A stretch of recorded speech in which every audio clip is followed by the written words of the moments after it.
காஞ்சிபுரம் அருகே அருள்மிகு மதுரை வீரன் ஆலயம் மகா கும்பாபிஷேக விழா வெகு விமரிசையாக நடைபெற்றது.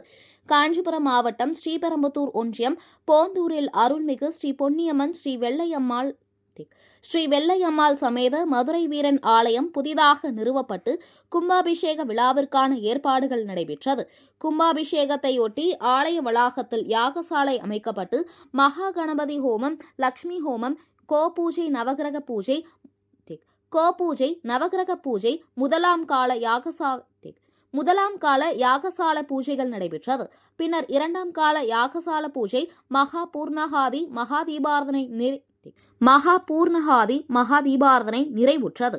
யாகசாலையில் இருந்து பல்வேறு புனித நதிகளில் கொண்டுவரப்பட்ட புனித நீர் அடங்கிய கலசங்கள் புறப்பட்டு மேளதாள வாத்தியங்கள் முழங்க விமானத்திற்கு கொண்டு செல்லப்பட்டு சிவாச்சாரியர்கள் வேத மந்திரம் ஓத விமான கலசத்தின் மீது புனித நீர் ஊற்றப்பட்டு தீபாராதனை காண்பிக்கப்பட்டது. மேலும் விழாவிற்கு வந்திருந்த பக்தர்கள் அனைவருக்கும் அன்னதானம் வழங்கப்பட்டது.